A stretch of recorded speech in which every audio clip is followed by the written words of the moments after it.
Inilah perkara-perkara yang menimbulkan tidak puas hati dan bantahan di sana sini. Dan dengan sebab itulah apabila suara pendoka ini tidak dihormati, wang yang mereka carum tidak diserahkan, apa salahnya pendoka menggunakan perundangan sebagai satu pilihan untuk menuntut hak mereka? Sebagai seorang rakyat, adakah berdosa sebagai seorang penoka dan anak-anak penoka untuk melantik mana-mana peguam yang mereka mahu dan menggunakan saluran perundangan untuk memastikan hak yang mereka dinafikan itu dapat kepada mereka, walaupun mereka terpaksa menunggu dalam jangka waktu yang lama. Tuan-tuan bayangkan, ada pendoka Felda, pokok yang mereka tanam, pokok baru yang mereka tanam dah berusia 10 tahun, tetapi wang tanam semula itu Felda tak bagi lagi. 10 tahun, tuan-tuan. Saya dapat merasakan sebagai anak penoka macam mana mereka nak cari benih dengan duit sendiri. Mereka terpaksa bincang dengan anak-anak yang membantu mengongkosi kos tanam semula bapa mereka, sedangkan wang tanam semula itu yang sepatutnya digunakan untuk kos tanam semula dinafikan. Penoka di Sungai Koyan menunggu 10 tahun apabila hakim Mahkamah Tinggi Kuantan memutuskan wang ini wang pendoka dan Felda mesti membayar wang ini kepada pendoka. 10 tahun lamanya,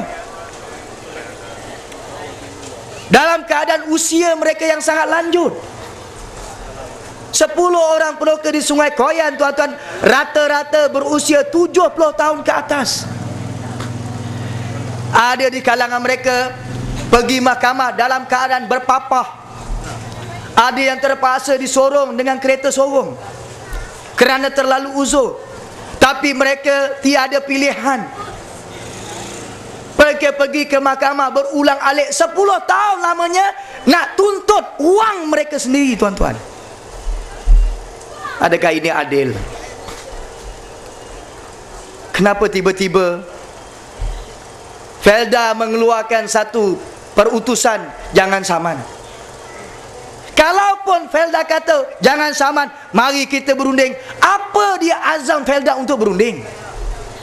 Sejauh mana komitmen Felda berunding dengan pendoka?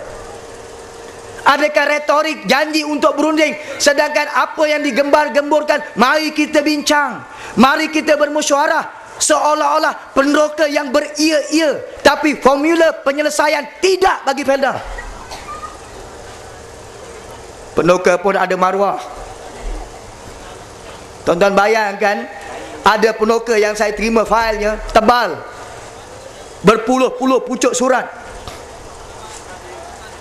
sehingga ada pendoka di Felda Cini, tuan-tuan,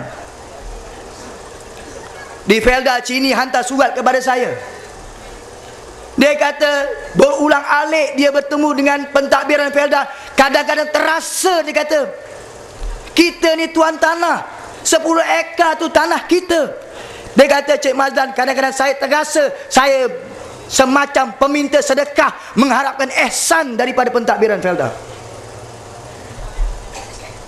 Kenapa kita tak bagi hak mereka? Okey, kita nak berunding, jangan saman. Bila Felda mau bayar wang tanah semula itu? Kenapa mesti ada syarat? Oh, nak dapat wang tanah semula ini, tebang dulu pokok tua. Ada pendoka, okey tak apalah, saya tebang pokok tua. Bila dah tebang pokok tua, datang sekali lagi, pokok tua kami dah tebang, dah ambil gambar-gambar. Bila nak bagi duit 17,000, apa jawapan dia? Nanti saya nak cek dulu. Gambar dia tak percaya. Masuk kebun, nak tunggu pegawai Felda masuk kebun 3 bulan, baru nak tengok kebun dulu.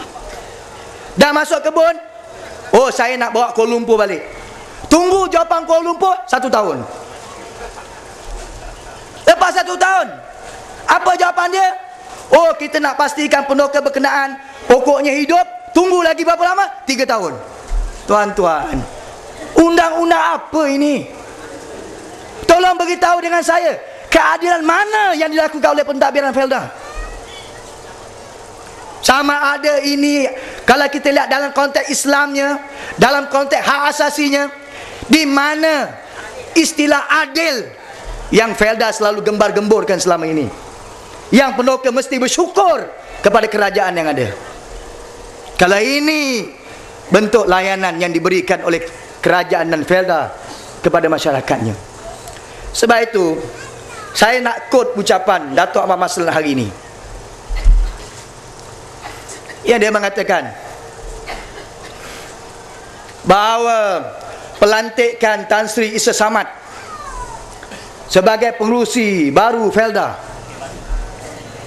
dia kata Tan Sri Isa Samad hanya didapati bersalah pemilihan parti 6 tahun menjalani hukuman penggantungan sebagai ahli UMNO. Dia kata dia dah jalani pun, dia dah menerima hukuman, dia dah bersih. Tapi dia kata berbeza Datuk Seri Anwar Ibrahim. Anwar Ibrahim 6 tahun dalam penjara. Dia kata mana lebih bersih, Ahmad Maslan ke Anwar Ibrahim? Dia kata Ahmad Maslan lebih bersih. Sebab itu kerana kata dia Isa Samad lebih bersih, maka Isa Samad layak jadi pengurusi baru Felda. Tuan-tuan, kita serah kepada SPRM, kita buat laporan polis tentang Isa Samad. Bila dia didapati bersalah kerana rasuah 5 daripada 9 pertuduhan, kenapa dia tidak diadili kerana kesalahan rasuah dia? Kita ada SPRM, kita buat laporan SPRM. Kenapa SPRM tidak mendakwa Isa Samad, walhal Jawatan Kuasa Disiplin UMNO telah membuat keputusan Isa Samad bersalah merasuah perwakilan-perwakilan UMNO? Kalau direct ke SPRM, barangkali ketika ini Isa Samad masih duduk di penjara Sungai Buloh, tuan-tuan. Betul atau tidak? Kalau begitu, justifikasi apa, alasan apa untuk Felda melantik atau kerajaan di bawah Perdana Menteri melantik Isa Samad sebagai pengerusi baru Felda? Saya bukan cemburu kepada dia, tidak, sekali-kali tidak. Tetapi sebagai anak pendoka, saya ada hak. Keringat mak bapak saya masuk Felda tahun 69. Susahnya tuan-tuan berjalan kaki pergi kebun. Saya dah rakan-rakan, saya sendiri tuan-tuan berumur 9 tahun dah berjalan kaki pergi kebun yang jauhnya hampir 5 km. Hari ini Felda berdiri dengan aset yang dia kata jumlahnya 5-6 bilion. Kenapa kita mau korbankan harta daripada keringat mak bapak kita ini harus diterajui dan dijaga oleh seorang yang rekodnya sangat dipertikaikan, didapati bersalah rasuah, menjadi menteri besar 22 tahun dan terpalit dengan isu babi di Bukit Pelanduk, menteri wilayah persekutuan. Saya sendiri membuat laporan SPRM, dakwaan yang mengatakan janji Isa Samad kepada kroni-kroni kalau dia menang naik presiden, dia akan anugerahkan projek berbilion-bilion untuk projek pembangunan kampung baru Kuala Lumpur. Saya hantar kepada SPRM. Tuan-tuan bayangkan orang ini jaga Felda. Kalau orang seperti Yusof Noh, reserve Felda daripada 4.08 bilion dalam tempoh 5 tahun jatuh dan tinggal 1.3 bilion. Tuan-tuan bayang 1.3 bilion dijaga oleh Isa Samad, apa akan jadi kepada Felda hari ini, esok dan akan datang, tuan-tuan. Ini bukan soal saya, ini bukan soal PAS, ini bukan soal UMNO. Saya minta tolong kepada UMNO, jangan kerana kita sama-sama satu parti, Isa Samad UMNO, kita UMNO, walaupun dia tak betul, oh kita pertahankan juga sebab Isa Samad pemimpin aku. Kalau Felda nak lingkup, lingkuplah, yang penting pemimpin aku tak lingkup. Jangan ada persepsi yang seperti ini. Sebab itu kita mengadakan kempen. Tak apalah orang hentam saya kerana kononnya saya tidak otoriti nak mempertikaikan Isa Samad yang dilantik oleh Perdana Menteri. Itu terpulang. Tetapi saya ada tanggungjawab. Tanggungjawab yang tidak habis di dunia, tetapi akan dipersoalkan di padang mahsyar. Termasuk tuan-tuan yang merestui Isa Samad sebagai pengerusi baru Felda. Akan disoal di padang mahsyar. Kenapa kamu bersedia menyokong dan bersekongkol dengan orang yang korup menjadi pengerusi baru Felda, nak jaga 2 juta warga Felda dalam negara kita. Sebab tu saya minta kepada Majlis Belia Felda Anwar Manap yang buat statement, tolong kalau buat statement berasaskan kepada fakta.